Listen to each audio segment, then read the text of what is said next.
ازيكم يا حلوين، نورتوني في قناتي. يا رب تكونوا بألف خير. النهاردة بقى نعمل سمك ورز وطحينة. هنا كنت جبت السمك الكيلو النهاردة عامل 75.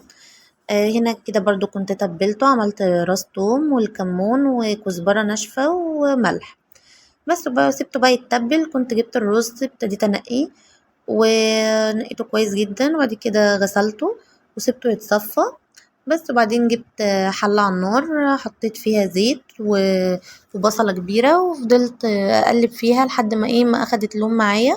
الرز يعني انتي وراحتك، حابة تعمليه فاتح حابة تعمليه غامق، على انتي بتحددي ده من خلال البصلة يعني.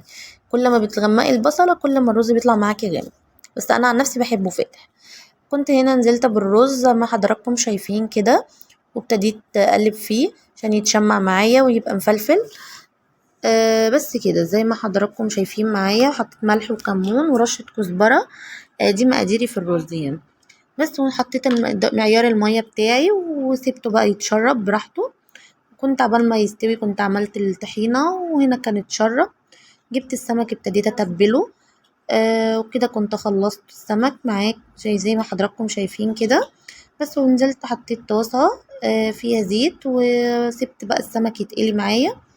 هنا يعني انا بحب السمك كده ياخد اللون الذهبي اللي حضراتكم شايفينه، وده كان الشكل النهائي. وما تنسونوش في اللايك والشير وتفعلوا الجرس عشان يوصل لكم مني كل جديد. السلام عليكم.